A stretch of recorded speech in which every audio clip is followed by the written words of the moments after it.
ഈ മന്ത്രിസഭയിൽ ഏറ്റവും അധികം നാറ്റക്കേസ് പിടിച്ച മന്ത്രി വീണ ജോർജാണ്.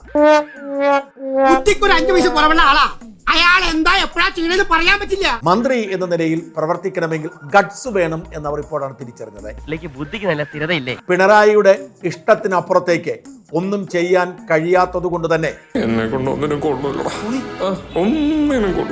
ആരോഗ്യ മേഖല തവിടുപൊടിയായി. ഈ മന്ത്രി വിചാരിച്ച ഒരു ചുക്ക് നടക്കില്ല. കേരള ചരിത്രത്തിൽ ആശുപത്രികളുടെ ഏറ്റവും മോശം കാലമാണ് വീണ ജോർജിന്റെ കാലം. നിനക്കൊക്കെ ഈ സമൂഹത്തിനോട് വല്ല ഉത്തരവാദിത്വം? ഈ അരവട്ടന്മാരെയൊക്കെ എന്തിനാ പണിക്കൊണ്ട് നടക്കുന്നത്?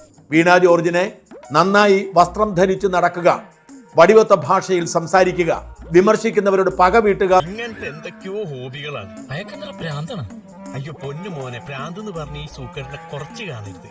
ഇത് അതുക്കും മേലെ ഉത്തരവാദിത്വ ബോധത്തോടെ ഭരണം നടത്താൻ അറിയില്ല.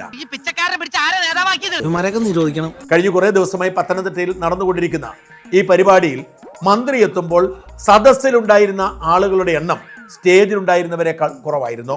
എനിക്ക് ജയ് വിളിക്കാൻ ഫാൻസുകാരെ നിർത്താമെന്ന് പറഞ്ഞിട്ട് ഒരുത്തനെയും കാണാനില്ലല്ലോ. സദസ്സിൽ ഒരു 10 പേരിൽ കൂടുതൽ ഉണ്ടായിരുന്നില്ല എന്ന് ഏഷ്യാനെറ്റ് അടക്കമുള്ള റിപ്പോർട്ട് ചെയ്യുന്നു. എന്താ ഉത്തമ ജനങ്ങൾ നമ്മളോട് ഇങ്ങനെ പെരുമാറിയത്? ആലോചിച്ച് നോക്കൂ, ഈ സർക്കാരിലെ ഒരു മന്ത്രിയുടെ അവസ്ഥയാണ്. മനുഷ്യന്റെ ഒരു അവസ്ഥയെ അയ്യേ കഷ്ടം.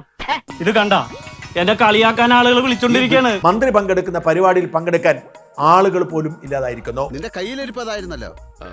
അതന്നത്തെ ചോരത്തിളപ്പിന് ഇപ്പൊ എന്ത് ചോര തണുത്തു പോയാ?